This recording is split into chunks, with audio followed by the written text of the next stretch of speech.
श्री शिवाय नमस्तुभ्यम। दोस्तों, मेरे चैनल ओम रूही ब्लॉग में मैं रूही मिश्रा अपने चैनल में आप सभी का स्वागत करती हूं।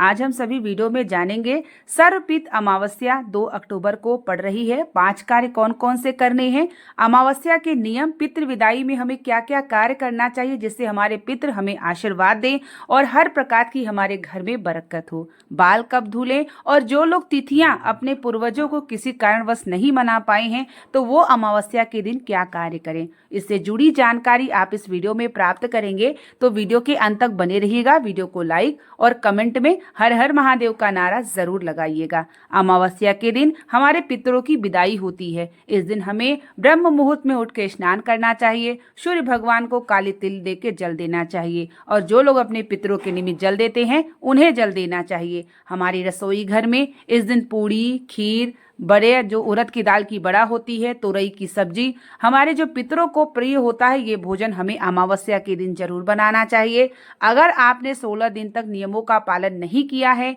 अगर आप किसी ब्राह्मण को अभी तक नहीं खिला पाए हैं तो अमावस्या के दिन आपको ब्राह्मण भोजन जरूर कराना चाहिए और यथाशक्ति जो है दान जरूर करना चाहिए। साथ ही गौ माता को चारा और भोजन, साथ ही आपको जो है कौवे के लिए निकालना चाहिए और हमें यानी कुत्ता को भी हमें ज़रूर निकालना चाहिए। 3 भाग अलग करके और ब्राह्मण को हमें इस दिन भोजन अवश्य कराना चाहिए। अगर आपको ब्राह्मण नहीं प्राप्त होते हैं तो किसी मंदिर में जाके आपको जो है अन्न का दान और यथाशक्ति दान करना चाहिए। इस दिन अगर आप कोई दान करते हैं अमावस्या के दिन, पितृ विदाई के दिन, तो सीधे हमारे जो है इस दान का महत्व हमारे पूर्वजों को निमित्त प्राप्त होता है। तो इसलिए हमें यह कार्य जरूर करना चाहिए और साथ ही ये सभी कार्य हमें दोपहर में करना है। और एक तेल का दीपक हमें पीपल के वृक्ष के नीचे काले तिल डाल करके जरूर जलाना है अमावस्या के दिन, क्योंकि पीपल के वृक्ष में हमारे पितरों का निवास होता है और अमावस्या सर्वपित अमावस्या है। इस दिन विदाई होती है तो एक मुख्य द्वार पे दीपक, एक रसोई घर में दीपक, और अगर आप कहीं नदी, बावली या ऐसे गंगा जी या किसी ऐसे घाट के किनारे आपका अगर आसपास हो तो वहां पे जाके हमें दीपक शाम के समय जब हमारे पितरों की विदाई होगी तो एक दीपक हमें जलाना है। अगर आप वहां नहीं जा पाते हैं तो अपने मुख्य द्वार पे दीपक जला के और झोली पसार के अपने पितरों का स्मरण करना है और उनसे क्षमा प्रार्थना मांगना है, उनसे कृपा मांगना है कि हे पितृदेव, आप 16 दिन तक रहे, हमने जितना भी आपसे कृपा से सेवा भाव किया, अगर मेरे सेवा भाव में कोई त्रुटि हो तो मुझे क्षमा करें, अपना आशीर्वाद दे और हमारा परिवार इसी तरीके से भरे पूरा रहे और सुख समृद्धि की कृपा बनी रहे। ऐसा आशीर्वाद हमें शाम के समय जरूर, क्योंकि शाम के समय हमारे पितरों की विदाई होती है, तो इसी समय हमें एक दीपक जला के या तो अपने मुख्य द्वार पे जला लीजिए या पीपल के आसपास पीपल का वृक्ष हो तो वहां भी जला सकते हैं, क्योंकि हमारे पितरों का स्थान होता है। और इस समय हम भगवान जो है पितरों का ध्यान करेंगे और उनसे आशीर्वाद जरूर मांगेंगे। मान लीजिए इन 16 दिनों में आपसे कोई भूल चूक गलती हो तो आप क्षमा प्रार्थना करके उनसे आशीर्वाद कृपा मांगते हैं। उनके निमित्त दान अमावस्या के दिन यथाशक्ति आप जरूर से जरूर करें। यह कार्य सबको करना चाहिए और जो लोगों के यहाँ नियम का पालन होता है या नहीं भी होता है तो भी इन्हें अमावस्या के दिन का जरूर से जरूर ये सभी चीजें हमें कार्य अपने पितरों के निमित्त जरूर करना चाहिए। इस दिन हमारे पितरों की विदाई होती है और 1 वर्ष बाद वह पितर हमारे आते हैं और इस विदाई में अगर हम अच्छे से भाव से पितरों के निमित्त कार्य करते हैं उसका फल पूरे वर्ष हमें प्राप्त होता है। तो हमें अपने पितरों की प्रसन्नता के लिए, उनकी मुक्ति की प्रदानता के लिए शिव जी की आराधना भी करना है। हमें शिवालय में जाके 1 लोटा जल श्रद्धा करके 27 बार जल गिराना है, काले तिल डाल के हमें जल देना है। शिव जी को हम अगर जल अर्पित करते हैं तो कुछ अंश हमारे पितरों के निमित्त जाता है और हमारे पितरों को भगवान शिव की कृपा प्राप्त होती है और उनका शरण प्राप्त होता है। तो हमें अमावस्या के दिन शिव मंदिर में भी जाना है और शिवालय में 1 लोटा जल 27 बार करके धीरे धीरे गिरा के स्वधा बोल के गिराते हैं। तो इससे आपके घर में अगर कोई पितर नाराज है, पितर के दोष भी है, तो वह भी समाप्ति होती है शिव की कृपा कृपा होती है, क्योंकि कुछ अंश हमारे शिव पर अगर हम 1 लोटा जल अर्पित करते हैं तो सभी देवी देवताओं के साथ हमारे पितृ देवता, कुल देवी देवता, ग्रह देवता, वास्तु देवता सभी के अंश में ज़रूर आता है और हमारे पितरों के अंश में भी आता है। तो अमावस्या के दिन भगवान शिव के मंदिर में हमें जाके जल 1 लोटा काले तिल का अवश्य स्वधा करके जरूर अर्पित करना है। इस बात का आप सभी विशेष रूप से ध्यान करिएगा।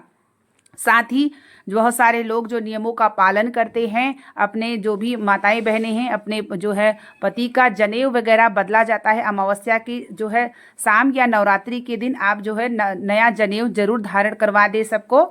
और साथ ही हमें अपने जो है बालों को कब धुलना है, तो देखिए अमावस्या के दिन तो बाल बिल्कुल भी नहीं धुला जाता, लेकिन जो लोग जिसके जैसे सास ससुर नहीं है वो पूरे नियमों का पालन करे हैं, तो बहुत सारे लोग अपने घर के हिसाब से अमावस्या की जब विदाई हो जाती है पितरों की तो वह बाल धुलते हैं। लेकिन अमावस्या के दिन कुछ जगह कुछ लोग कुछ परिवार के लोग यही मानते हैं कि अमावस्या के दिन बाल नहीं धुलना चाहिए, तो बाल जो है अमावस्या के दिन ना धुलिएगा और आपके परिवार में जैसे होता हो नियमों का पालन आप उस प्रकार से आप जरूर करिएगा। साथ ही नवरात्रि का पहला दिन बृहस्पति से शुरू हो रहा है, तो जो लोग 9 दिन का अनुष्ठान करेंगे उन्हें तो बाल साबुन तेल का जो है नियमों का पालन करना चाहिए, और जो लोग 9 दिन का व्रत नहीं करते हैं नवरात्रि के बीच में दिन को देख के आप बालों को धुल सकते हैं। और मान लीजिए आप अगर जो है मासिक धर्म से हैं तो आप 5वें दिन, चौथे दिन, किसी भी दिन धुल सकते हैं। यानी पितृपक्ष में भी अगर आपका मासिक धर्म आ गया है और आपको बाल धुलना पड़े तो चौथे 5वें दिन आप बाल किसी भी दिन धुल सकते हैं, उसमें किसी भी प्रकार का दोष नहीं लगता है। तो आप मासिक धर्म में बाल धुल सकते हैं। और अमावस्या के दिन हम सभी को दान जब करते हैं तो कुछ अंश हमारे पितरों के निमित्त जरूर जाता है। बहुत सारे लोग ऐसे भी होंगे जो किसी कारणवश अपने जो है पूर्वजों की तिथि नहीं मना पाए होंगे। हो सकता है बहुत सारे लोग ऐसे भी होंगे जो 16 दिन नियमों का पालन भी नहीं कर पाए होंगे। लेकिन अमावस्या के दिन आप सभी को पितरों के निमित्त गौ माता को जरूर खिलाना है, ब्राह्मणों को भोजन कराना है, यथाशक्ति दान करना है।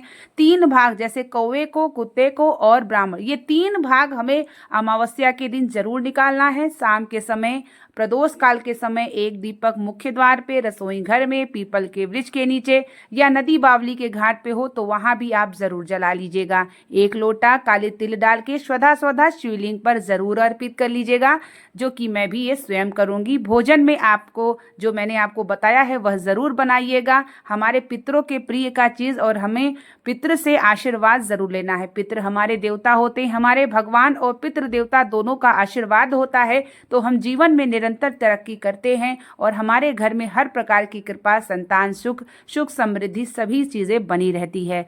तो इसीलिए उम्मीद करते हैं कि वीडियो आपके लिए काफी हेल्पफुल होगी और आप सभी भी अमावस्या का ध्यान करते हुए, नियमों का पालन करते हुए पितरों के निमित्त पूजा पाठ, दान और जरूर करिएगा, जिससे आपके पितृ प्रसन्न होकर आशीर्वाद दे और आपके घर में हर प्रकार की कृपा बनी रहे। तो उम्मीद करेंगे कि वीडियो आपके लिए काफी हेल्पफुल होगी। तो बने रहिए मेरे चैनल पे, बहुत सारे नवरात्रि से जुड़ी जानकारी और घर गृहस्थ पूजा विधि आप सभी को मैं शेयर करती रहती हूँ, और आप सभी भी भगवान की भक्ति करके अपने जीवन को सार्थक करिए। मिलते हैं नेक्स्ट वीडियो और नेक्स्ट जानकारी के साथ। तब तक के लिए आप लोगों को श्री शिवाय नमस्तोभ्यम, हर हर महादेव।